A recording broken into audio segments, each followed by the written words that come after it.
Hey, buddy. Hello, mate. How you doing? I'm all right. How are you? Yeah, getting there. Awesome. Poking along. So I need to get this broadcast is started, but I've just got to get the screen shared. This party started, eh? The party has started. Right. No, that's not it. I guess this is the screen here. Don't ask me, mate. I still don't know how to drive this thing. There we go. That's right. So another day, another Theresa May day, I guess. Oh no, really? Well, yes. No, yesterday. Yesterday, I had some texts coming in from PB. Yep. Saying he was in Singapore, so it must have been. It was quite late here. It was about 3:30. It all started, which AM? no PM. It was PM. Oh, okay. I think it started at 3:30 PM. Maybe it was about 3:30 PM. But he'd been travelling, so he should have really been sort of resting up. And he was saying to me, what's happening with Brexit? Are we going to get sort of a buy here with the pound? And I said it's a bit of a non-event, to be honest, mate. But he'd stayed up for it. He was convinced that something was going to happen, but it was just a complete non-event. You know, she. I mean, to be fair to him, she was due to come and say what the plan B was. But I think, I guess, living in the country, you kind of get the understanding and impression that all that's going to happen is that her plan B is going to be that she met ministers. She met ministers from other parties, and that's all it was. You know, it was just her. We tuned into the show yesterday. Yeah, well, exactly. Yeah, exactly. But it was a complete non-event, and now apparently next Tuesday is our real timeline for anything to do with Brexit. So that's our what real we're temporary new timeline. Yeah, okay. Yeah, and this is the problem. You know, what's going to happen between now and then is that MPs are going to start tabling ideas of what Brexit should look like and what Brexit should be, and from there, we are going to get the government looking through them and coming up with a new proposal. I suppose a preferred option that she wants to carry through with. But I think because next Tuesday they vote on it, that's why it is meaningful. So next week is actually meaningful because it is effectively Theresa May's vote part 2. Okay. Yeah. So we've got a week really to yes, to trade. Good. I think so. Yeah, I think so. I like it. That means we can spend a bit of time in the charts today. Yes. About, I mean, we had some marvelous conversations yesterday. Yeah, we did. Yeah, we did. I mean, this is the thing. I think to a degree that there has been opportunities to trade anyway. I think it has all been so much bluster. The actual vote was significant. The day of the vote was significant, but the bits before and after haven't really had any significance to the technical side of the market at all. Particularly not the FTSE. There's been some nice entries actually. Yeah, exactly. So, anyway, that's water under the bridge. That's water on the bridge. Yeah. So with the FTSE, let's start with that as we're on this chart. So with the FTSE, we are looking at this breakout on the daily chart here. This is what we got. This breakout of the daily chart, and this is a really good area to be looking for trades. This is really the area that I was looking for the FTSE to come back to. It may come back a shade further, maybe 20 pips or so, but not a bad area to try and get in. I'm going to draw this lower trend line as well because it did end up being fairly significant. So that's what we got. It could dip a little bit further down, but if we sort of start with the daily chart. In actual fact, I might even come out a little bit further and start with the. Let's start with a monthly, because the monthly it is going to bash its head here. That's some of the issue that we're dealing with, some of the longer term charts before we're looking for those shorts. Now I'm all over the short. I'm not really interested in the long at all, so I'm just waiting for the right price or the right sign and signal for it to go short now. Possibly that there might be a long a little bit higher, so that there may be an opportunity to go long, but my bias is short, and that's what I'm after. And when we look at this monthly chart, it starts to look a little bit dangerous to be going long, because it doesn't look like there's as much room as the daily charts shows us that we've got. So we go now to this weekly, and it's the same picture. It doesn't look like there's a whole bunch of room on the weekly for a long. So that's started to kind of slip away a little bit now. The dangerous thing to go short, after seeing this point of resistance on the weekly here, the dangerous thing about going short, and I'm talking about this area here, which was previous, which was a previous breakout point.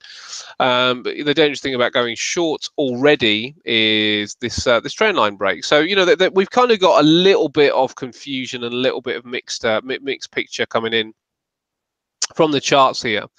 So I'm going into the short-term charts now just to see what the short-term bias is suggesting for the day. And I'm going to bring in this because it's my hourly. And I'm going to bring in my hourly chart. Now the hourly chart, the hourly is, we know we're at a level that may well bounce here. And the hourly is showing that there is a possible bounce now at this weekly pivot. So it might be just another slight dip down. And then we start to pick up. Now, if I draw these lines in on the hourly, you get that level there. And we get that level there. The 4 hour, just to tighten this one up a bit. 4 hours just had a bit of a false. Well, that's quite interesting. I do find that interesting that we are beneath that particular line, but not that interesting. So I think we just have to come down here now. So this lower line is not really of significance, and I won't be looking for that for any kind of long. I think if it starts to break down this weekly pivot, then I think the short is much more likely, and maybe even at that point we start getting some sort of slingshot entry where it breaks down on the weekly pivot, pushes back up again, and we're looking for the short under. Now you're talking. Yeah, that would be good, right? Yeah.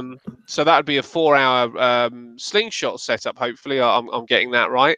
So I think that would be of interest and much more interesting to me than the long. The issue, as I said before, with the long, as I said before, as in yesterday, is that the long really is up here. That's the long area. Now there's enough room for sure to get up there, but the difficult thing now is it's 100 pips, which is a great reward for a FTSE 100 trade. But the issue is this level has already been refused once, and the daily pivot is going to get in the way now. So this looks a little bit of a tricky area. My preference is, if there is going to be any kind of directional move here, my preference is take the long on the weekly pivot, and if it starts to fail here, no big deal. Try and make it safe. If it starts to fail here, no big deal. If it doesn't, then try and keep the profit area up here. Maybe might be some people's preference to take half off, and then see if there's a profit up here. But if it just needs to dip down to around about another 15 pips down. If we get another 15 pip bounce the downside, that's going to look a lot more attractive to me. Now let's bring this in on the hourly. The hourly, I don't think has had a.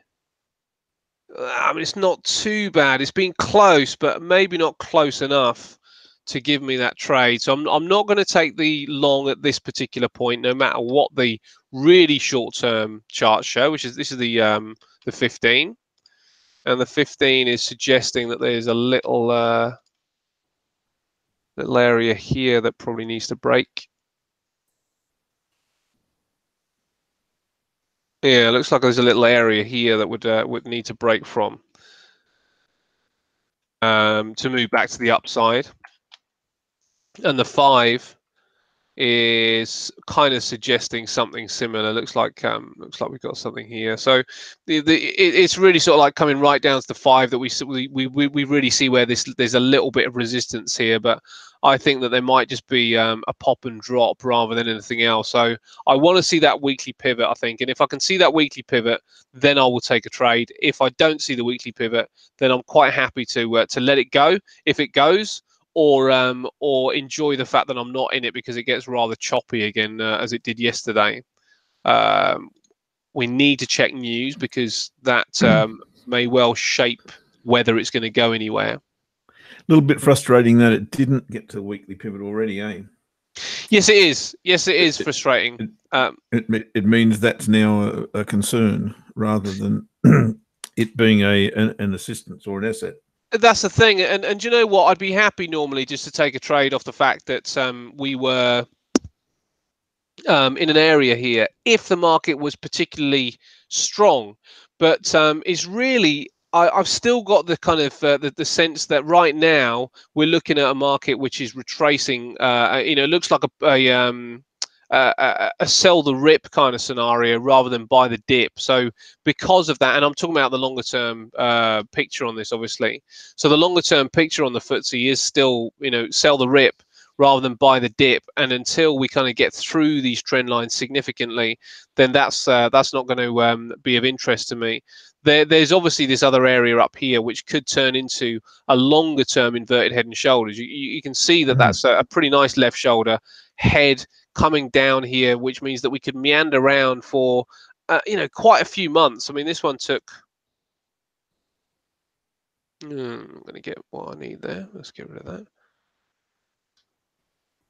No, I'm not going to get my measurement there, but that was 10, 11 to 12. So that's about 2 months. So that would suggest that if we'd come up to this point first, then we might have until maybe April before we get any kind of real movement on the market. So there's a few difficult things out here that my short-term bias is to look for the long, as long as this doesn't break down. But I won't be hanging into the FTSE too much. I'll be quite happy to try and take 100 or so pips of profit before things start to potentially collapse again. So I'll be looking for shorts along this line, and I'll be looking for shorts up here. So everything else in between is really long territory for me right now. But yeah, you're right. It doesn't help that we haven't seen that weekly pivot, because that would have just shaped the day really nice and early. The news of the day is average earnings index for 3 months of the year over year. Now that is going to be key because it's a measurement against inflation to see whether the country can survive any interest rate hikes. So I don't think we're going to get too much movement before 9:30 anyway. So we could be hanging around a little bit, and I'd be reticent to take a trade before that probably. So I think we're going to wait for this number, and then we're going to see how things unfold.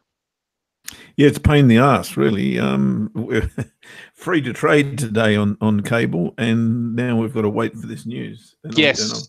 I've got an interesting scenario that's presented already. Oh, well, let's have a look, mate. Let me pass over to you. Daily chart. It's looking good. Hang on, I'll just rearrange things here a bit.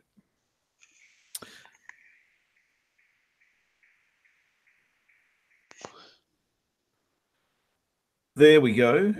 Okay, so for the longest time I've been waiting for, and really this is not the best, I've got to say.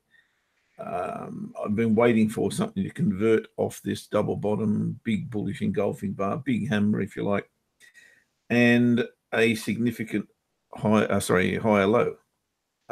This is the only significant higher low that would be tradable is this one here, this candle right now on the daily chart. So the problem with it is twofold. One, we do have this news coming up, although a daily candle should be tradable on that news event. And the other one is we've just come back very, very quickly rather than using your term, Ash, meander back down to the weekly pivot. So it's interesting.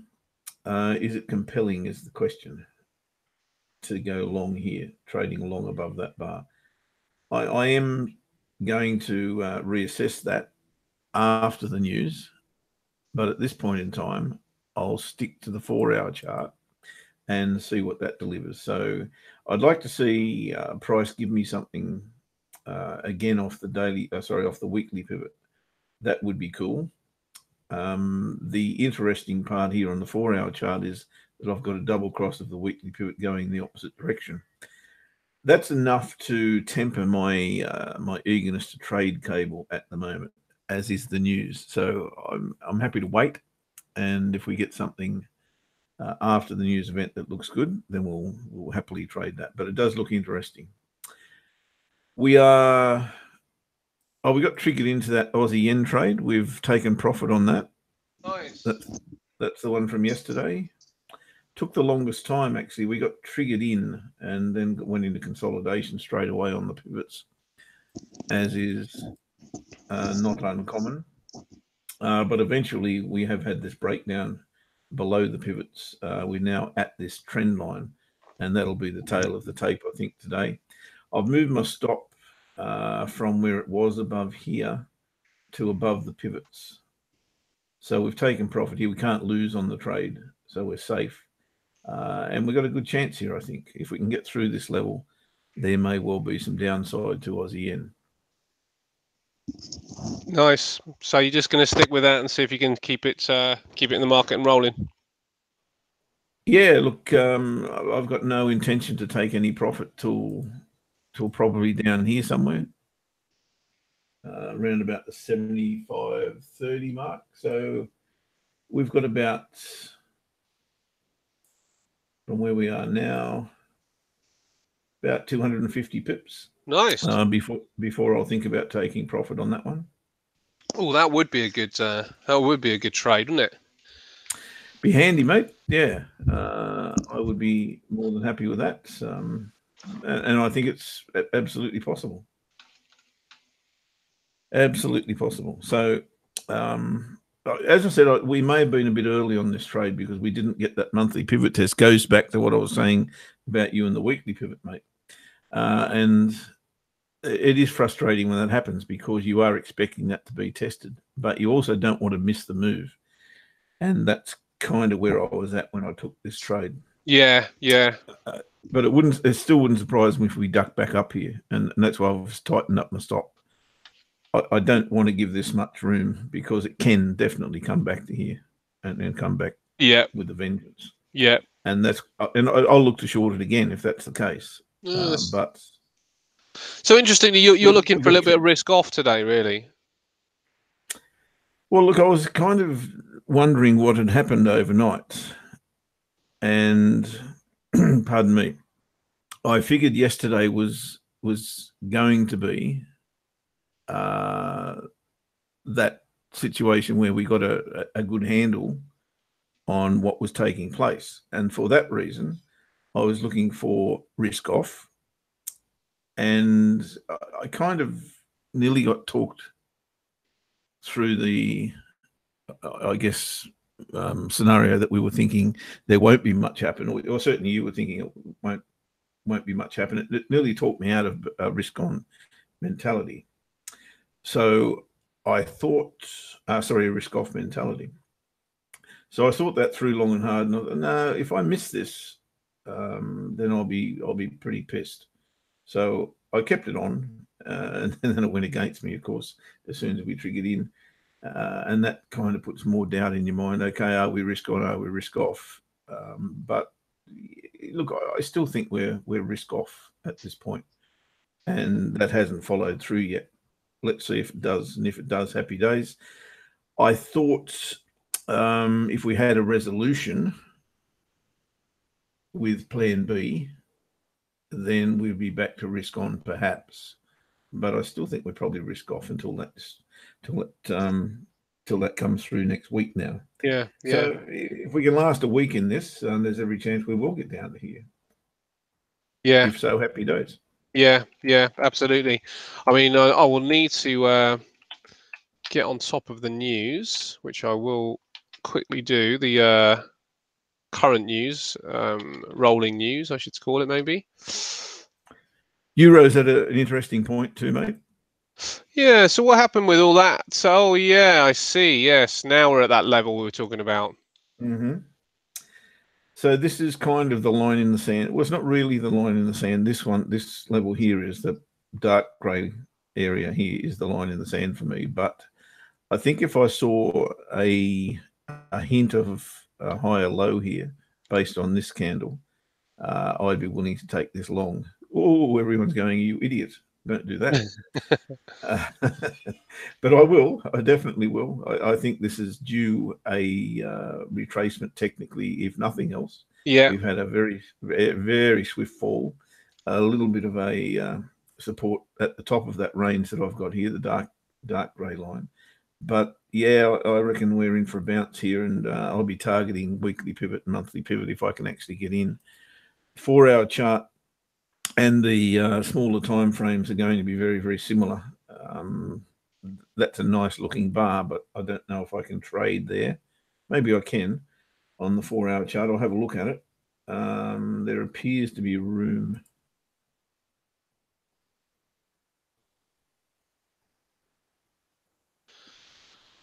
Oh, we've got Davos going on. Might be worth a shot. But all time frames I'll be having a look at for this one. I'm keen to get this one. And as I say, everyone that's listening to me is probably saying, you idiot, this can't go long. Look, I can't be a bull across. That's not the point. The point is, I think there's a definite retracement leg due. And if I can catch it in a meaningful way, then happy days. That's what I'll seek to do. I'll certainly be taking maximum off the table very, very quickly. Almost tempted to go long on one of these reversal bars. I don't know that I'll do that. I think I'll wait for a genuine slingshot setup, which will probably be test of daily pivot, maybe close above, then retest the confluence area down here. And that will be my signal to trade to these pivots. So Euro's on the table, and I'll be happy to trade that long. What were you getting on top of, mate? Oh, I was just saying that Davos is happening as well at the over this weekend, isn't it? Which over this week, sorry. So maybe at the end of this week we might start to hear something off the back of Davos.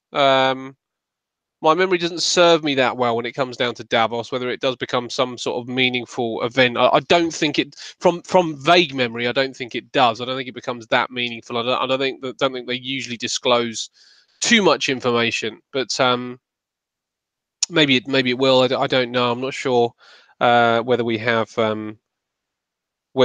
any possibility that somebody could say something at Davos that could change the market significantly enough to give us some volatility.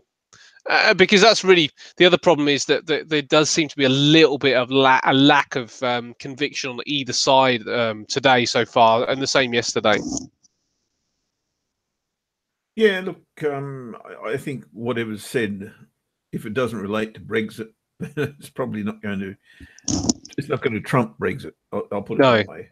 Yeah. You know, we can get movement, definitely intraday movement, which is fine, but I don't think it's going to trump the market sentiment, the overall market sentiment. Yes, that would be my take on it anyway. Yeah, I think you're right. Well, the FTSE is starting to collapse a little bit. Do you know that the other thing with the a very, very small amount. The other thing with the FTSE is that it really needs some decent signals to show that that the sentiment can actually start to push it forward again. I've just been listening a little bit to the news in the background, and the news is not suggesting that that the sentiment has hugely changed from where we were a month ago. So every time it pops forward, it becomes almost a decent selling opportunity just by default of the fact that it's a slightly better price than we were at, when things were starting to move to the downside. So I really need to be on my mettle here, because obviously the overall preference is to go short, but it's just not really high enough for me to get the short that I really want. It doesn't seem like a good price at this point to go short, and that begs the question: just because it's not a good price to go short, does that mean I should go long? And I don't think I should. I still, I feel like the FTSE's in a little bit of no man's land here. It's kind of halfway up a trend, Yeah, the retracement on that move though is what looks like it's about a 25%, maybe even a 30% retracement on the FTSE. Yeah.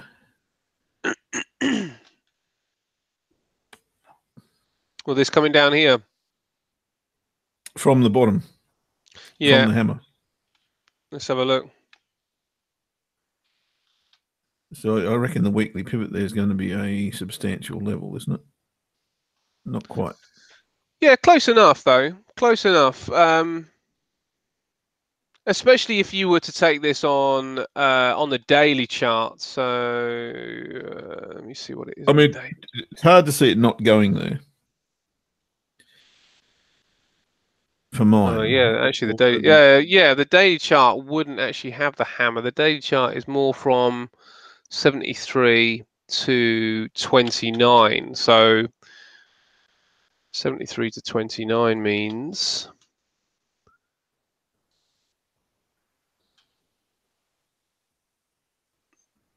I mean, there's definitely a significant level where you are right now. That point to 29, which is somewhere around here to that point. So yes, that gives us bang on the weekly pivot. Yes, you're absolutely right. 38.2% retracement from Friday's range. Friday's actually not Friday's range, is it? Friday's range would be there, but Friday's close, and it does actually put us on the weekly pivot. So if we're taking the bar that the way the bar closed, it puts us on here. If we take the range, it starts to go off a little bit. The hammer that we looked at, which is also an inverted head and shoulders on this hourly, was created the day before. So this is Thursday's price action, and this is Friday's price action, as you can see with the way the pivots are actually. And the horizontal level around about the weekly pivot, there's a little bit above the weekly pivot. It's pretty much where price is, bang on where price is, isn't it? There. Yes.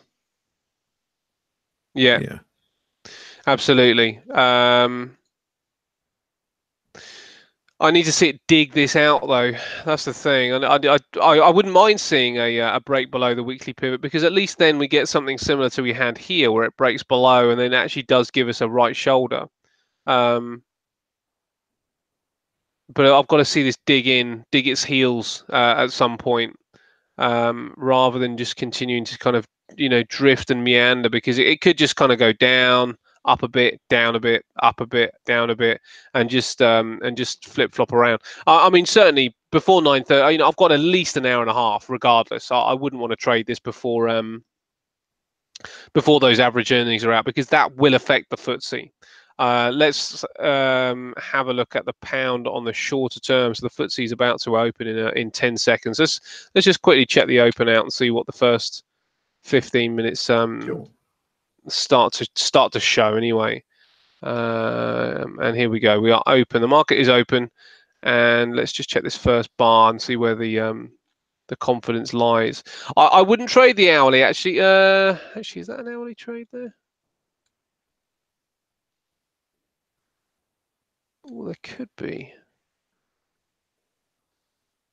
I'm just double checking to see what the indicators suggest. Yeah, they're okay actually. The indicators are all right for some upside. They're not spectacular. So we do see some selling, which is good because it means that we should see selling into this weekly pivot. And then what I'd like to see is whether that holds off or not. And if it can hold off, then maybe I will take the long. Do you know my biggest problem with it is that I don't know what the driver is today. CAC futures are down, DAX futures are both pointing down. So if we think about some barometers, then this won't really help the argument here. I'm gonna check out the others in a moment. Let's have a quick look at oil, unless you've got something pending. No, I'm just doing a little bit of analysis now, but I haven't got anything. Okay, so oil. Let's check this on a daily. Yeah, oil does seem to me like it's come to nearer that price that we were talking about as well, and put in a spinning top yesterday. And the spinning top obviously could mean that the market goes either direction, but because it's been run so far to the upside, that suggests that we could start to get a bit of retracement in oil. I wouldn't necessarily call this just to all of a sudden switch bearish, but it's not suggesting a particularly strong day with oil. So if we take that as the first barometer, that's not particularly healthy. Then if we look at dollar yen, just to see what the how the yen is looking today as well.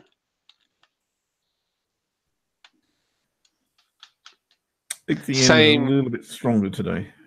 The yen does look stronger, yeah. Same kind of thing where it's had a bit of a push up inside bar, and that inside bar is also a well, it looks like a doji actually. So a bit of a harami pattern there, which is also a negative sign. So that's suggesting some downside. I just don't fancy it, mate. I mean, you know, it doesn't mean that we all of a sudden start looking at the FTSE and thinking there's no trade here. It just suggests that there's no trade here right now, because this is now on the pivots. It's on the weekly pivot, and we'll probably get some support here. But even if it bounces, it doesn't suggest that that first bounce is the answer. You know, it suggests that we probably have a little while to wait before we are really looking at these longs here. Mm-hmm. So there's not really a lot we can do with the FTSE. Well, you can go back to the false break theory as well. You know, if this bar, I don't know what time frame you were looking at before. This is the hourly, probably the 4 hourly. What you mean the potential slingshot entry? Yeah, that was a 4 hourly. Right. Okay. So that's got another 2 hours to go. So that's still speculating. No, actually an hour on the futures. Oh, is it? Okay. An hour, right. An hour for this bar to close. All right. Well, that could be interesting. If you get a nice close, you know, just below the weekly pivot, that'd be cool. Yep. And then the next bar comes up and matches it. That'd be a slingshot signal for me. Yep. And then we can take the short at the low of it, low of the bar. Yeah, I like that. All right. Well, I will look out for that. Yeah, there's certainly mixed pictures. There's certainly a mixed picture out there. So I don't have the confidence to be comfortable to suggest that there's a trade in my direction. And you know what? It's another one of those as well. I'm traveling in a few hours to Singapore, and the last thing that I want is to get caught into a trade which I haven't got the ability to manage until I arrive at like the airport, or you know. So so I would certainly call it. If it looked really good, I would definitely call it. And even if I wasn't going to take it, I would call it. Take it myself because of the lack of time to manage it. But I can't even call this one. You know, it just it looks to me like it could be a sticky old time, and it wouldn't surprise me at all to see this give us a little buy signal from a hammer here, maybe even pop up to the daily pivot, and then start to get into some sort of tight range where it's just bouncing between daily and weekly pivot. That wouldn't surprise me. I can't measure. I don't know what's going on with my. I might need a new mouse. That's at 15s and that's at 81. So maybe there's like 20, 35 pips to the upside. See, that's not really enough for me to aim for. You know, I'm really after 50 plus. So that's not enough for me to go after. But that particular prospect wouldn't surprise me at all to see us back at the weekly pivot and attempting to break out. It looks like there might even be a little trend line up here too that could start to form. So you know, anybody looking for always interested in short-term time frames, I think this is a buy area and this is a sell area, and I suspect that's probably what we may have. I would be reticent to call the breakout, but as I said, if it happened, if it comes up and pops forward here, then I'm okay with that because the higher the price, the better the shorting opportunity in my mind.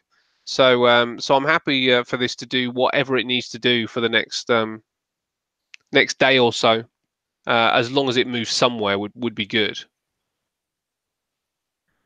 I've got a tempting scenario on Aussie CAD. I'll take a quick look at that if you like. Yeah, let's have a look.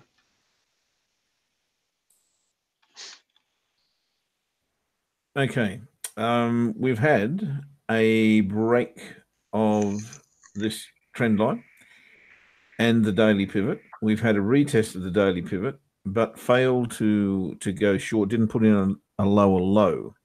This technically is a higher low on the back of this big bullish engulfing bar, which is also a big bullish engulfing bar. My issue is that we haven't come back above the trend line yet.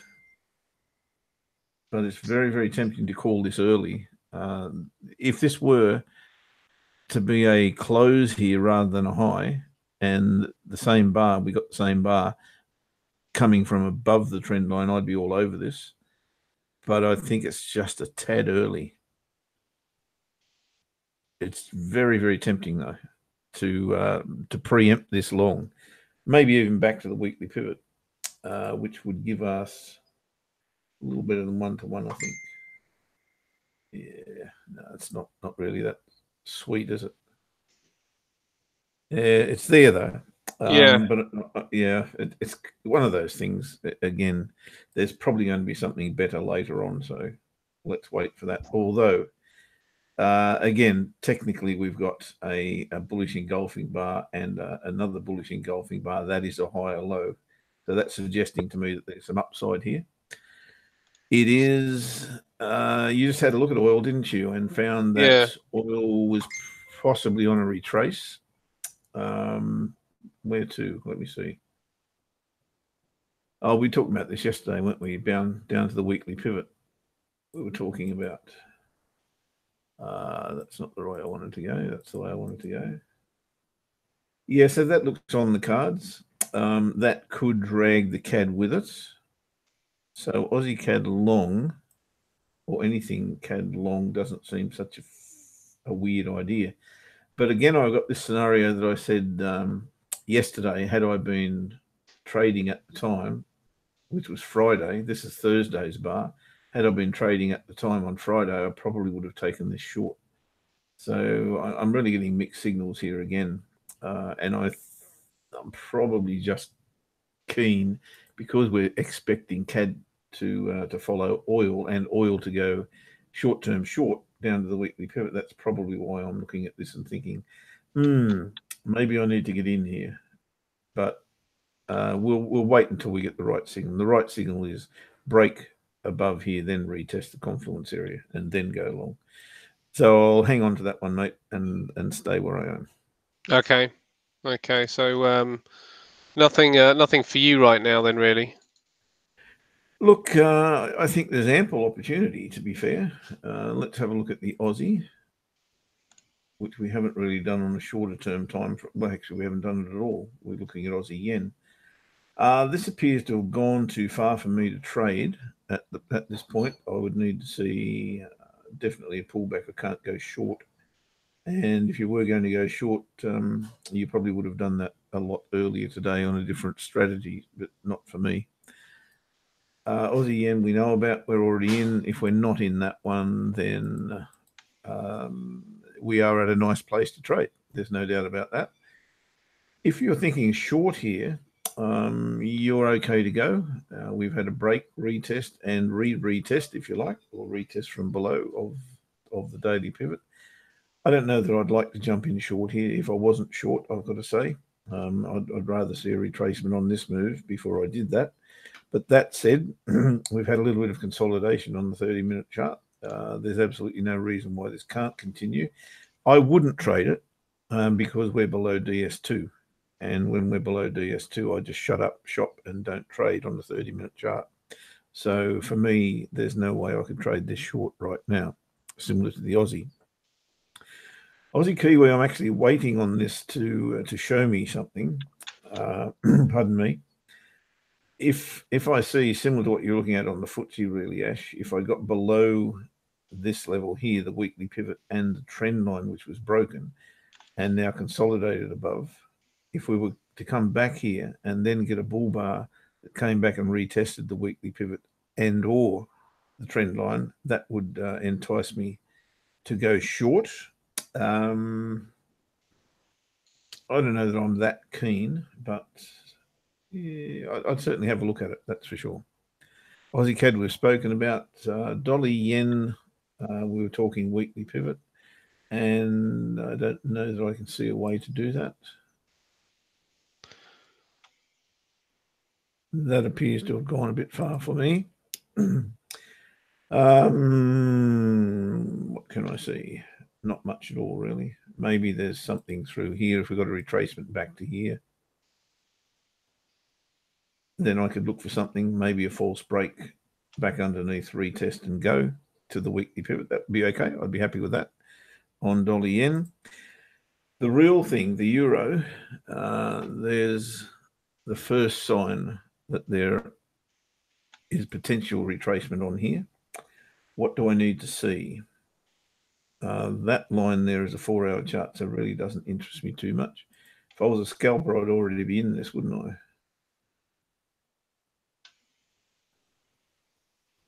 Yeah.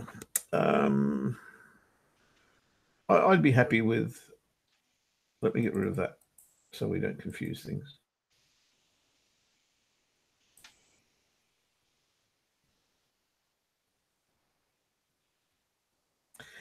I'd be happy with a close here somewhere and a retrace back to the trade line or trend line. I would be happy with that. So I'll be looking for something of that nature. It's tough to trade through this resistance area, I've got to say. And the daily pivot is obviously a take profit level, but the weekly pivot is my target. We'll see how that pans out, but a close around about here somewhere, then a bear bar back to here, maybe retesting this level or even this level would get me interested. So keep my eye on euro dollar. Cable, again, tempting from the outset to actually trade this bar, similar to what I was talking about on Aussie CAD. It's exactly the same thing.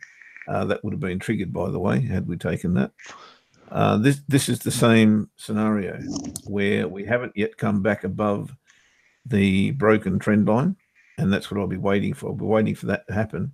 Then a bear bar come back and retest the daily pivot and the trend line, and that would be my signal to go long. Can I do that? Hell yeah, why not? We've got a bullish engulfing bar here, potential reversal, higher low. There's even a temptation to take that candle, but not with this resistance level dead ahead. So I'll wait for that to happen. Break, retest, and then perhaps go. The yen pairs, interesting today, with the yen strengthening somewhat. You'd like to be in that down to the weekly pivot, but way too late to get in there, I would have thought. Let me see if that's possibility on a 30-minute time frame. Not out of the question. In fact, not that I trade at this time of day. Had I seen that, maybe I would have got interested. And this is the reason I don't trade at this time of day, because we've got an instant reversal on that move. Well, continuation on this one, if you like, but reversal on this one. I might look at that on an hourly chart and see what happens at the top of the hour. Because if that is a bullish bar that comes back, maybe even closes around about high here, I may look to trade that short. If I can get a nice profit. It is a new low. I like that. So about 30 odd pips into 30 odd pips. There's 1 to 1 there, perhaps. How's the level? Yeah, I think it's through there, so I'm okay with that. Bit of a bull bar here, mates. What I'm looking for on pound yen on the hourly chart. Oh yeah, let's have a look at the pound yen. I'll have a look at that as well. Quite, it's difficult, isn't it? Because I'd really like to get a pound trade. My preference is against the euro, but I'm going to look at this this yen. It is traditionally my favourite pair, the pound yen. Yesterday I was looking at a long, wasn't I, on this cross, yes, as I recall, on the daily chart. I think people would be quite envious if you can get one. Yeah, here. Yeah, well, I said at the time the weekly pivot looks like the go, and I'd be happy to trade that on a short term down to the weekly pivot if it does set up, and it may well do that. It may well do that, and once it gets there, that's where I'll look for the long. So, hourly chart, bull bar here, enter, target weekly pivot, and then look for the long. Can't find my pound yen. That's my plan. Oh, there he is. Okay, so what time frame are you on here, mate? I was on the hourly. On the hourly, yep. So I'm looking for a bull bar here. The bull bar, let me see. To close above that little trend line. Oh, yeah. Which is actually a 30-minute trend line, but that's okay. So a bull bar here to close in this vicinity. Then I'd trade that short, target weekly pivot, get out, just close the trade, and look for long. Yeah, that's a great idea. I like that a lot. So yeah, because those dailies, yeah, you're just looking to go long at the weekly pivot. I really like that as well. Interesting, isn't it? Because we can't do anything before that average earnings number comes out. I don't see. No, which is what, an hour and 10 minutes away. Yeah, and it looks to me.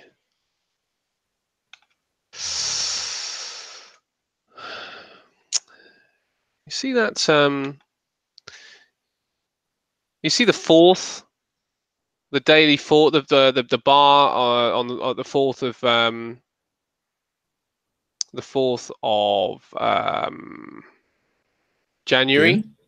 Yeah, I mean that bar itself. Do you know what? If that was at the low of the trend, if that hammer hadn't formed, that would be such a strong signal, because that's a belt hold. You know, we were talking about belt holds before. Yep. That would be a classic belt hold if that hammer wasn't there, because it would have gapped down and then gone from the low right to the high.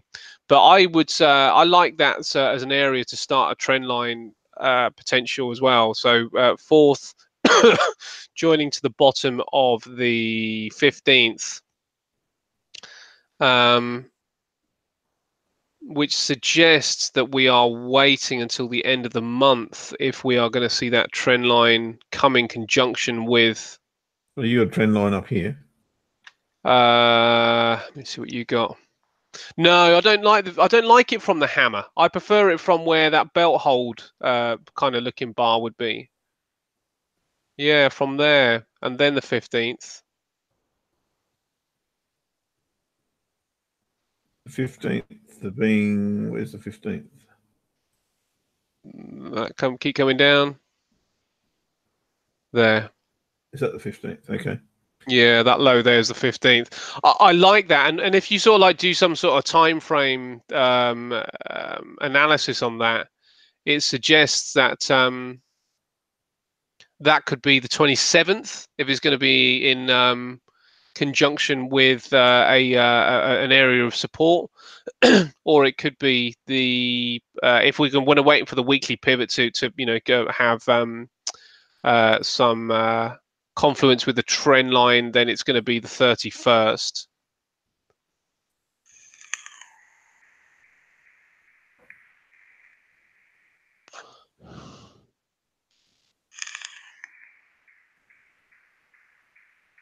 Yeah, 30th or 31st. Where's the other one? The 27th. And what line are we looking at? So if you come down, are you on the 27th there? No. Now I am. Yeah, and then just come down to where the trend line is, and put your bar right down onto the trend line. Yeah, you see that one there? Oh, the horizontal level. Yeah. Yep. So if we're going to find some confluence of the horizontal level, that suggests that yeah, that to me that it would be better if there was some kind of time frame correlation as well with that trend line. That would make me a lot happier. Just because the pound is so dangerous, I'd like to see it bounce off an area of confluence really, that rather than just the weekly pivot right now, because it's been so first front and foremost in the news. I think that there could still be some fluctuations here, and to wait for an area of confluence would probably at least give us an area where there might well be some buyers waiting in the bushes. Yeah, look, I think they're there. I've got no doubt they're there. Whether they're waiting on this news or not, or whether they still don't feel free enough to enter the market, I don't know. I do. I'm ready to go. You're ready to go? Yeah. Okay, mate. In fact, my temptation right now is just to place a long above this bar here and put my stop underneath there. Yeah, I don't think there's anything wrong with that actually. Yeah, because at least you but with that, at least you miss out on all the fluctuations. You probably won't get caught into it. Yeah, and look, if you use this as a target, there's 1.5 to 1 to get there. And if you use this as a target, there's better than 2 to 1 to get there. Yes. So, your risk is about 200 odd pips, 210 pips or something. Yeah. Your reward here is, you got to get there quick enough, I suppose. There's 400 pips here roughly. But if you take it to a realistic level, probably looking here, still 1.5 to 1 up to here. You're 3 to 1. So, I don't think it's the worst thing you can do. No, I don't either. And I think when it comes down to it, it's one of those that if you can have one of those kind of Aussie trades that the thing that you're trying to get with the Aussie, if you can get in this and stick with it, it's just about getting entered, isn't it? And seeing if you can take that's right. enough profit so it won't hurt if it comes all the way back down again at you. There is a little buy signal here on the FTSE 100. Not again something that I could take because of the news that we've got in a just over an hour. But there is a little buy signal that looks like it could be created if it sticks around here for a little while. But yeah, so it's one of those that with a pound, if you can get in and then just try and keep those stops nice and loose, then there may well be an opportunity to see if you can hold it right the way through beyond March, because that's the key, isn't it? If you can get a trade on this and have the potential to hold it right the way through to March and beyond, then you're going to have a really good trade. You absolutely are. The market seldom allows that to happen, I've got to say. Yes. You'd have had to probably get in at the low. Yeah, and your stop has to be, quite substantial to, in general terms, to get those sort of moves. Your timing can be absolutely spot on, and maybe this is the right time. I don't know. I really don't know. But if you look back at this chart in 2 months time, and see this big hammer sitting here, and a break of the monthly pivot, you say, gee, that would have been a good trade to take. Yeah. That's the funny part about it, isn't it? You can see down the track what could be, but is it safe, and is it wise? Is it risky? or too risky to take it. Again, if you look at this big chart, this is the monthly chart. At the end of the month, if this candle looks like this, and by the end of March, if we're up here somewhere, you'll be saying, "Oh my God, why wouldn't you trade that?" You know, big bullish engulfing bar, backed up by a higher low. That's a hammer. Why wouldn't you? I can't answer that question. Yeah.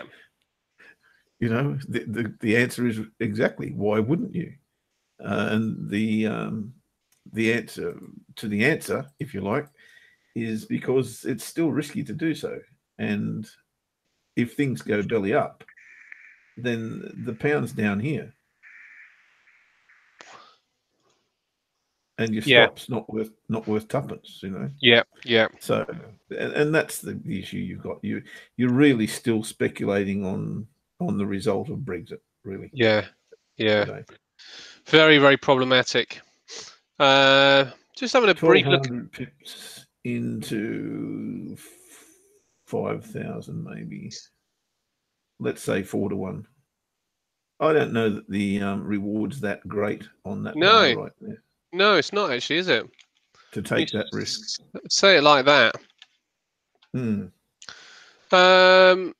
Daily, different story. If you take that into consideration, the one I suggested, and you turned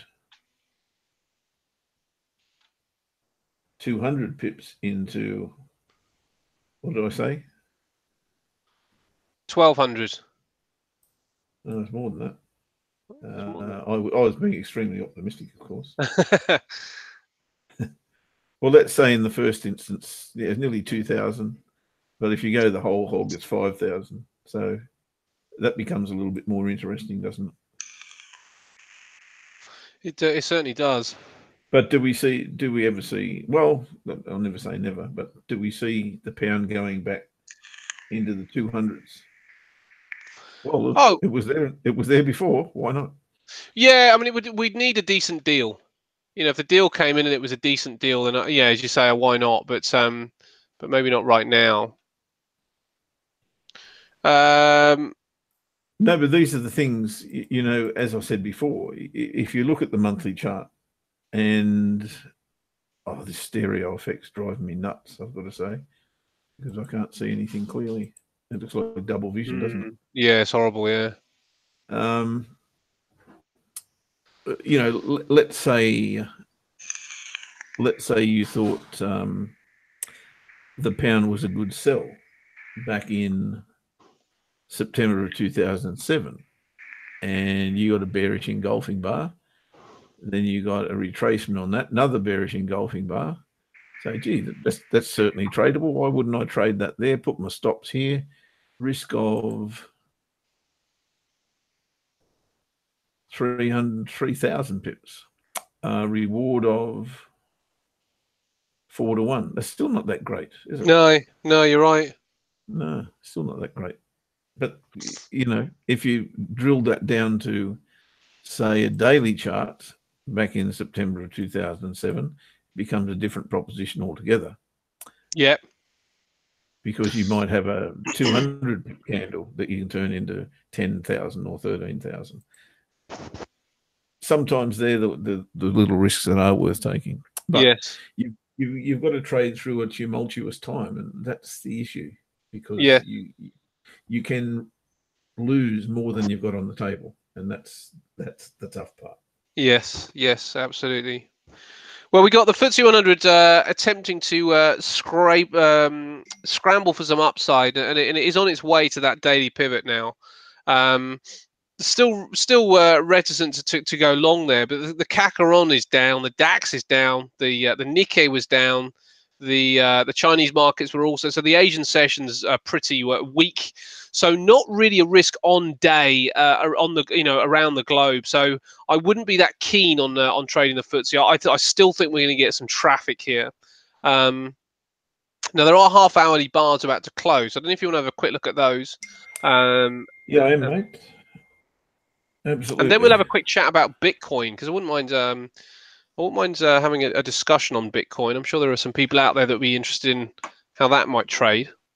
Oh, there's a lot of people interested in Bitcoin.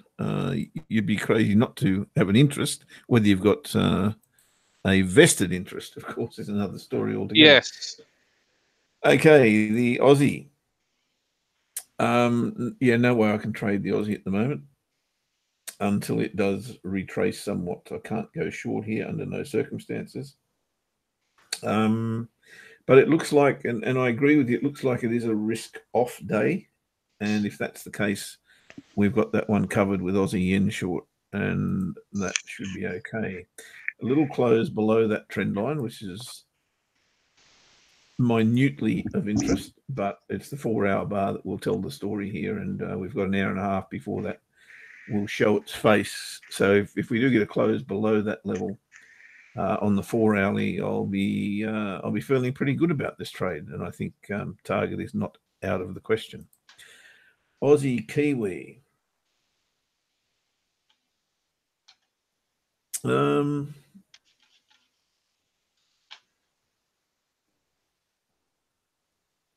Yeah.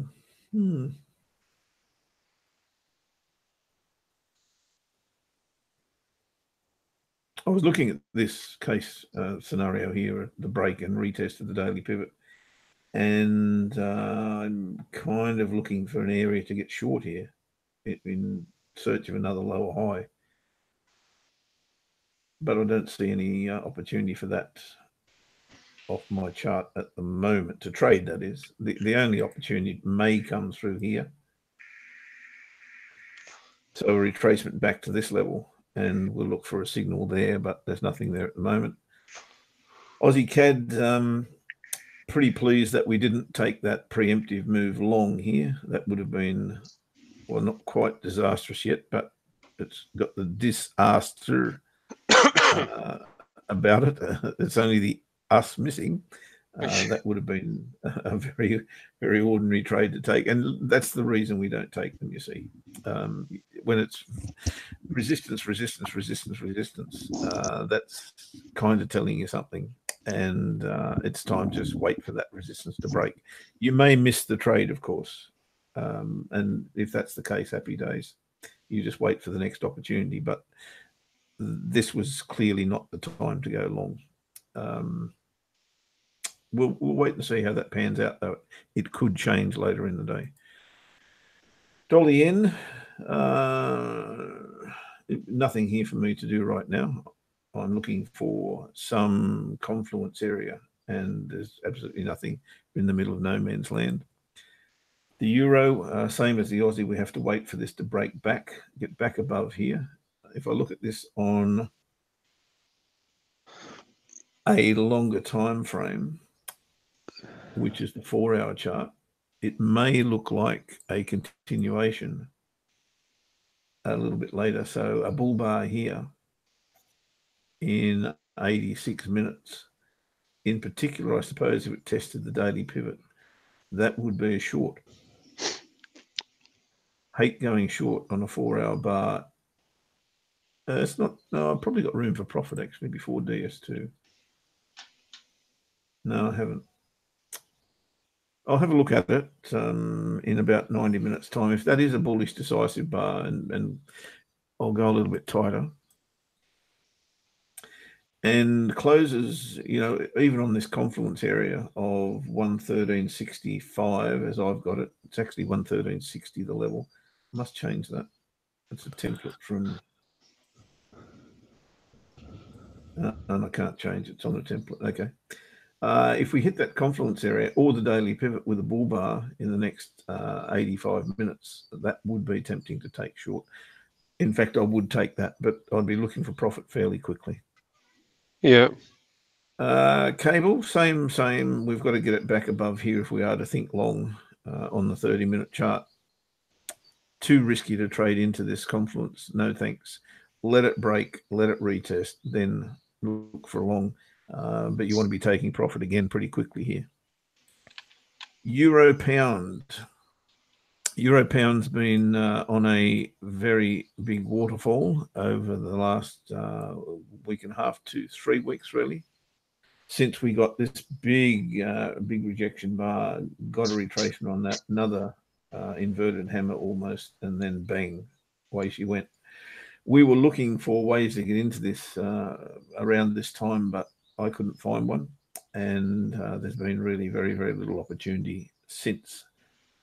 Perhaps that changed yesterday. If you're interested in trading a weekly pivot bounce on a reversal bar, that probably was the time to do it.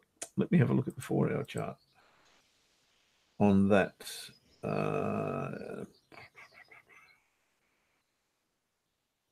Well, I wish this was clearer here.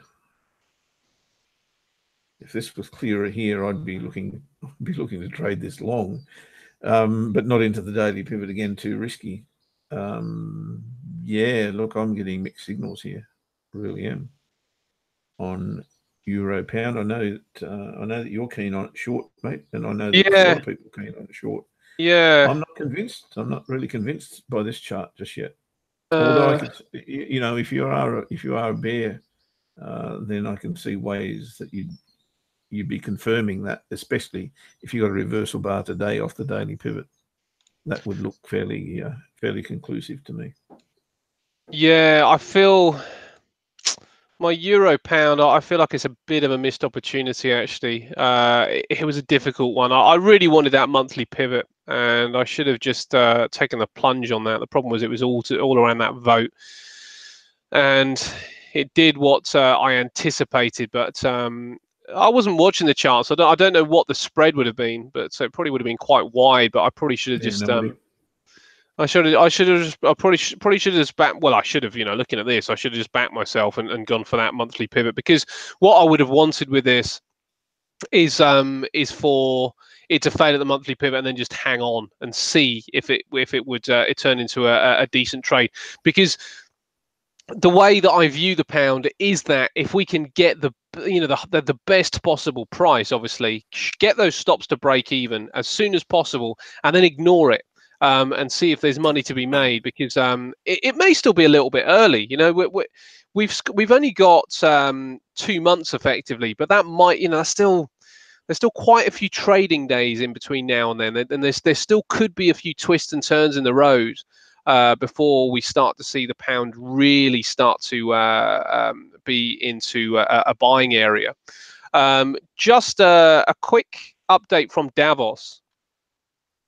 They are talking about the IMF reducing global growth.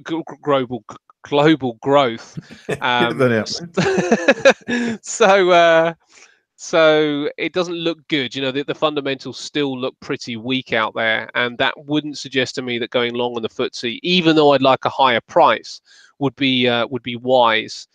I still don't like this area for a short. Is my issue. I'd like to get in, but I don't like the area for a short, so I'm going to just have to wait on that. IMF cutting global growth means that it was easier that time. Means that all it's going to take is for those numbers to actually then start to filter through, so we get further weaker Chinese growth. We get some bad numbers from the States. Maybe some bad numbers from the UK as well, and the FTSE will be on a shorting opportunity just on the fundamentals. But the levels and the price action currently is still for a long. So until that turns around, I can't really justify doing anything. So I've got to wait for a little while on that. But I just wanted to give a quick update on the sentiment that's coming out of Davos. Yeah, cheers, mate. Got to wait for this news, which is what now 50 minutes away. Yeah, but this is building up beautifully to a pardon me, a false break on pound yen. Wow. Unfortunately, well, you just never know what the news is going to do, but you would think that the news would change my setup here, which is a bugger, because it's looking really, really cool. We've got beautiful break here. We've hit support, rather, formed resistance over here. And we're now reacting off that, getting back above the trend line, which was broken after a little bit of consolidation. Oh, this looks good. If we could get a close about here and then a retest of that level, that would be a long entry about here somewhere. and targeting monthly pivot. Happy days. Yeah, that would be pretty cool. that would be very But cool. I fear the news is going to upset that. Well, isn't it interesting? Because when you consider that factor with the news, it's the news which is going to create the move. If this was a flat day, then we probably wouldn't be seeing such attractive price action for a setup. It's difficult, isn't it? Because how you then justify trading that becomes tricky, because you've got the news holding things up, and we all know, certainly when we're starting trading, that the idea is that we avoid trading around the news. And what you really want is that news to happen and the setup to still remain. But by the same token, the reason it probably hasn't broken down as it could have done there was because why would it break down before data releases? And I think the same argument could be said for the upside as well here. Yeah, look, the problem we've got here is that news, by sheer virtue of the fact that it is holding the price up, is going to lull you into a false sense of not security, but bravado. I think if this does set up, it's going to set up on the candle that will take us into the news. So this is a 30-minute chart I'm looking at. So if this gets me the bar that I want, which is a complete bullish decisive bar that maybe closes about here, and then we start to get, until the news, the bear bar that I'm looking for, you then take the news risk by placing your trade. Yeah, absolutely. And if it works, happy days. But if it whipsaws before it works, not happy days. Yeah. And if it goes the other way, then it shouldn't bother you. But if it whipsaws, then you've got an issue. What is the news? It's a number, isn't it? CPI figure. No, not CPI. It's average earnings, which relates to CPI, because obviously, if the UK economy can handle a higher inflation with with those average earnings, effectively, they're looking at 3.3%. Now that should be positive for the pound, because if 3.3% is the number for the average earnings, and I'm pretty sure that the CPI came in at 2.1%. That is suggesting that there's a decent buffer with the earnings over the inflation, and that starts to put the Bank of England in a position where they can start to look at raising interest rates. So whether they would do that before Brexit is unlikely. Yeah, that's coming out. Well, it's not coming out of left field, but it's certainly something that you wouldn't be expecting. Yeah, and what an awful position for them to be in, because what they've got right now is the Brexit uncertainty, and they've got so the Brexit uncertainty to have to navigate through. And after Brexit happens, supposedly on the 29th of March, they'll probably want things to settle down to see what the impact of Brexit is going to be for a few months before they really know what the numbers are truly giving them. So they're not going to go, right, Brexit's happened, now we can raise interest rates and go ahead. They're probably going to have to leave things on hold and just get a feel of the longer term aspect of what Brexit is before they can do anything. So the Bank of England's hands are very, very much tied here. I'm sure they would have raised interest rates before if we didn't have all this uncertainty floating around. Yeah, just give me a tick, mate. I'm just going to do something in the background here. Yeah, you do that. Okay, well, I'm going to have a quick look at Bitcoin then. Shouldn't have done that. So this is the Bitcoin chart, and I'm looking at Bitcoin because my brother's got a pretty heavy invested interest in this. Vested interest, I should say, in this. And I was saying that there was a possibility that this bar, it was looking pretty good actually for a lot of last month, a lot of December. It was looking pretty good. It was almost turning into a hammer. But it's looking more like a spinning top now, which doesn't look particularly bullish. So I don't think going long at this particular point is a good idea. But you can see when we come down to the shorter term timeframes on this, that we had the attempt initially to create a bottoming pattern down here. Probably see it better on the 4-hour chart. I think that there was an attempt to create a bottoming pattern. It was almost a higher low here on the 4-hour, but there were gaps, and the gap is now kind of closed below this point here. So the bearish side still looks pretty attractive on Bitcoin. And to my mind, and the way that I would be starting to look at this, and this is on the daily chart, where you can see potential left shoulder, head, and that's what I was looking at initially, this right shoulder, and then there was a higher low on the 4-hour for a move to the upside. But now that's broken down again. The bulls have been probably caught out, and they've probably been stopped out to a degree if they've used this right shoulder as a stop area. They've probably been stopped out, not significantly enough to cause any sort of waterfall, but it doesn't look good. And when I view this chart on a monthly basis, then I see 1200 as a potential. Looks actually more like 1100. 1100 as a potential area to try and go long. Now we're all the way up at 3005 at the minute, so I still see some pain here for Bitcoin.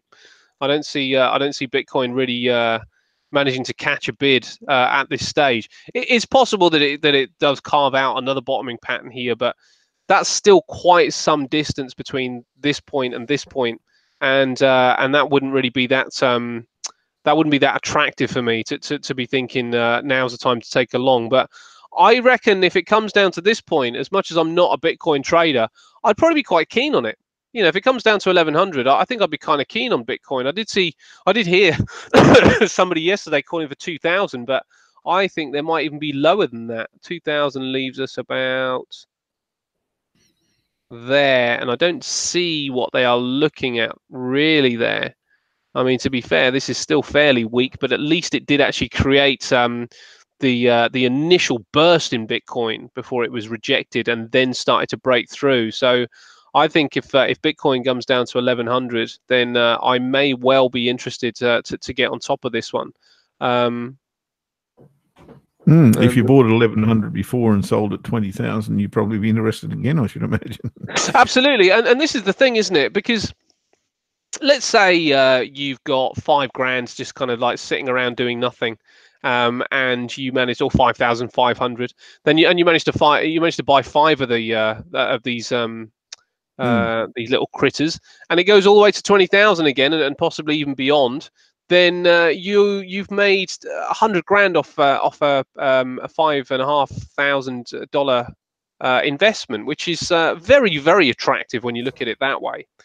And I mean, yeah, you're absolutely right. If you'd managed to buy this at 1100, it would have taken May of 2017 till December. That would have taken 7 months, just 7 months, to get your a whacking profit on that, a 20-to-1 profit, 7 months, which is quite incredible.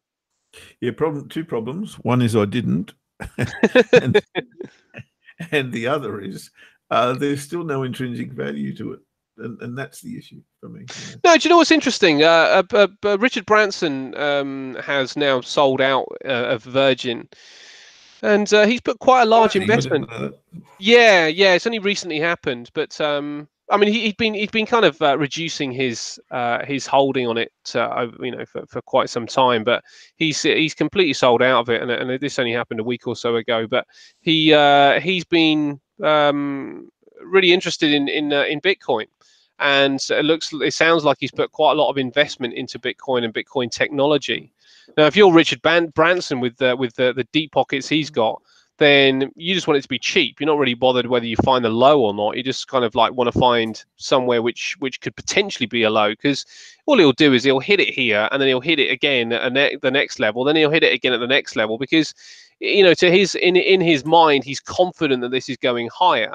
Now, if this bombs and completely collapses, then he's in big trouble. But as long as Bitcoin has some value, the chance of losing all your money here is pretty slim, because if it does come back down again, that we've seen enough support here for a short period to suggest that it'll probably come back to this level and come back to this level as well. So I think if you got in at 6,000, if you get in at 3.7, if you get in at 2,000, if you get in at 1,000, then obviously 1,000 is a different story entirely. But I think you'd be fairly comfortable it's going to come back up again, as long as it does have some value. That's the key, isn't it? It's got to have the value.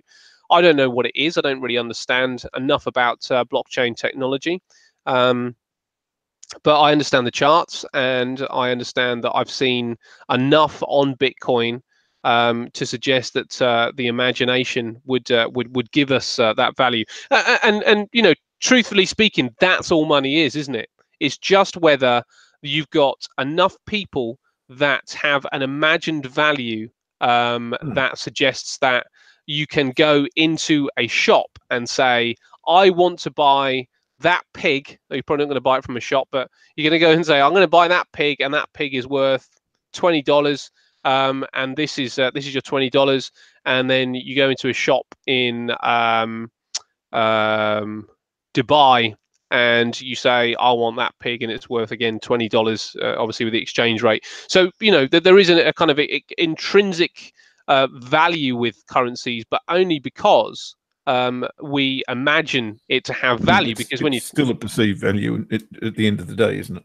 Yeah, because and obviously it had to be that way, because there was no way that the human race could store the things that really truly did have value, like grain. You couldn't pay people in grain because there was just nowhere to store the stuff, and it would go off.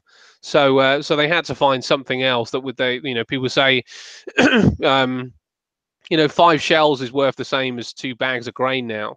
And doesn't matter where you go in the world, that's what it will be. And it means that they can take those shells, and they'll be able to exchange those shells for some other product of some sort. So it does take that, and it's interesting that the world does not cooperate on many levels.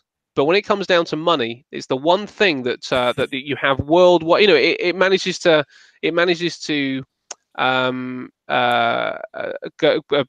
get a bridge over religion. It gets a bridge over color and creed and culture and gender and sexuality. This is one of the things that the human race has decided that they will have an agreement on. Albeit detrimental to the planet, detrimental to all people who deal in it. They call it filthy lucre, don't they? Yeah, and it's I suppose when it comes down to that stuff, then it then becomes about what causes that. Why is it that that greed starts to come into our psyche? Why don't we just kind of accept that this is the world order and just have some pure fair play going on? But sadly, not in our DNA as human beings. No, it's not, and it's not money that creates the because, as I say, money actually is very, very good if you think that you can be anywhere in the world and exchange a dollar for something. It means that you will have a way to trade with another culture and another language without having to speak the way they speak or believe the things they believe. So in that part, in that aspect, money is a very, very good commodity. But it's just that unfortunately, it's abused like everything else that we seem to get our hands on. Ain't it true? Very much so. And just but bringing that back to Bitcoin, that really comes down. How is that going to change? Blockchain tends to give you the indication that it will be fairer, and there'll be less hands in the pot. Yes, it does. I mean, I don't look at it on a but with blockchain being with a morality aspect. The way I'm looking at it is, as long as enough people imagine Bitcoin to have value, then it will have value. And because there's so much talk about Bitcoin and the likes of Richard Branson kind of going into it, and Bill Gates as well, then it would suggest that Bitcoin will probably always have a value. So, or certainly in the short term. So to buy at a decent level like 1,000 would not be the worst thing in the world, because it's unlikely that you will lose your money. That's really the point with it. Unlikely. Unlikely, Time not is, definite. You can't say ever definite, but it's you unlikely. you certainly can't. Oh, look, whatever happens will be extremely interesting, and I can't bring myself to be convinced that it's the way to go. I'm far more interested in the blockchain technology. I think that's pretty marvelous, and I think that's got a future. But it won't be controlled by Bitcoin, in my humble opinion. Yeah, well, something else. Yeah, and what that looks like, I've got absolutely no idea. But I think it will come from uh, people who control what they're controlling right now, because they've got too much at stake. Yeah, Not to be a major player. You know yeah, how the IMF deals with all this is going to be interesting as well. yeah, absolutely. They'll find a way. What do they do? Do they actually have a place in a Bitcoin world? Well, they'll Probably not. find a way because really, when it comes down to these huge monetary organizations, they're almost like an empire, aren't they? And there's a really interesting story about a village in Spain, who during the Roman Empire time on the planet, they managed to um, repel their attackers, time and time and time again, until it got down to the point where I'm not sure which Caesar it was, but he sent over his best general with 300,000 troops to go and beat these guys in northern Spain. Numerians, I think they were called, and all he did was he didn't bother going to engage with them because he knew they were pretty tough.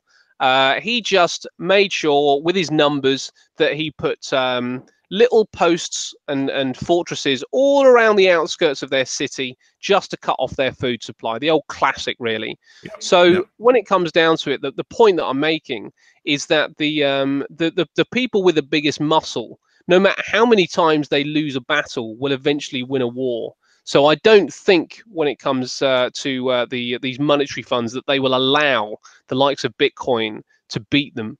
So they will find a way. I agree. Yeah, and then that's why I don't think there is an intrinsic value anytime soon in Bitcoin. And if I'm one of the guys who've been accepting Bitcoin as I can't call it currency. What can I call it? As a form of payment. Let's put it that way. If I was smart enough, then I bought something else with the perceived value when it was 10, 15, 20,000, obviously. Yeah, yeah, But yeah, if you're accepting Bitcoin at 10,000 as a payment for whatever and didn't do that, where are those guys now? Are they in such a predicament that they've lost interest in Bitcoin? Can they afford to get back into it? I don't know. I mean, these are all suppositions and questions that I can't answer. So, and as far as I'm concerned, this is very much a case where nobody can answer the question the same as they can't answer the question as what Brexit looks like right now. yes, yes, yeah, absolutely. And it's pure speculation, really Yeah, I pure mean, speculation. so just again back talking about Brexit. The idea is now that the MPs are going to put forward plans, rival Plan Bs. Effectively, they're going to do their own Plan Bs, Oh my and God. give it to the government. Yeah, and then they'll potentially vote on them. I don't know. That's the way it should be, though. You see, what should have happened is that the Prime Minister should say, "Go away and give me a plan. Let's come back, and then we will put the plan to Parliament. Each one of them, each one of these aspects. Single market, for example. Let's vote on the single market. Right, we want to remain in the single market. So that now is part of our Brexit plan. Customs union, put that to the Parliament. Let's vote on that. Want to be in the customs union. So that's the way it should have been. I think they should have gone through it, detailed, very, very detailed voting. Probably not quite as broad as single market and customs union. They should have gone through detailed voting on what is the will of the House, because that way she's going to get the will of the House through. She's going to get the will of the House through, and also a Brexit plan through. unless she bends on this and starts bringing forward the whole of the House of Commons, she is in no man's land, and we don't get. Then it does start to edge towards no deal or a referendum. Wow, it doesn't get any clearer, does it? It doesn't. No, nothing's clearer right now. No, next Tuesday we should know a little more. New candles, mate. Yes. It's 9 o'clock, half hour before the news, and I'm actually going to have a look at the pound pairs, and they've done pretty much as I anticipated they might. And this is going to be a sticky situation, because if I do get this bear bar now back to the daily pivot on pound US dollar, wow, it's so tempting to place that order. So tempting. But the news is very restrictive. Euro's done the same, come back above. This may be the alternate way to trade this, I'm not sure. But I haven't had a really good re-entry here. Maybe on the hourly. That might look better. Not really. No, pound yen perhaps. Yeah, that's absolutely decisive, isn't it? That's pretty much what we were looking for, except it's just gone a little bit too far. A bear bar here, and you've got a daily pivot dead in your road and a news event. So they're not making it easy. But Right. I'd be prepared to take that on a 30-minute chart. With the... Well, no, it's too big. No. I'm going to have to wait, mate. Yeah, that's fair enough. That's fair enough. But it's better to wish you were in than wish you were out. So let's wait and see what happens with all that stuff. Let me have a look at the Aussie pairs. Aussie CAD still got to get back above there, hasn't yet. Aussie Kiwi, I'm not really interested in at the moment. Aussie Yen, how's that looking as a retracement on this move? Yeah, look, you've got to be expecting that if you're in this short with me. Maybe even a retracement back to here, back to DS2 or 1 or whatever it is, DS1, I think, and this former horizontal level through here somewhere. So that's probably on the card, so no need to panic. I think that would be quite okay. But hopefully it won't be the case, and we'll just continue to go south. I'm up for that, but there's no trade there at the moment. And the Aussie, same. There's no trade there at the moment. So nothing new, mate. It's still wait for this pound news. And if this pound news is kind and doesn't move the market too far, and we do get this bear bar that I'm looking for on the pound and pound yen, which is not looking likely there at the moment, I think I'm still in the game. Okay. All right. Sounds good, mate. Now 30 minutes. Are you coming back in 30 minutes? You're not, are you? Yeah, I am. Yeah. You are. Awesome. Okay. Well, let's shut up shop then, because we're back very, very shortly. And we'll get in for Trader Talk Radio in about 25 minutes now. Okay, which is good time for the pound. When are you flying? I am flying tonight, so I leave around about. It's currently 9 o'clock here. I'm probably leaving here about 3ish. Right. Okay. Yeah. So I've got a little while. I've got a pack, but I've got a little while. Yeah, have a few beers before you go. All good. Of course. All right, mate. I'll speak to you in a very, very short period. Okay. Bye. All right. See you later, guys.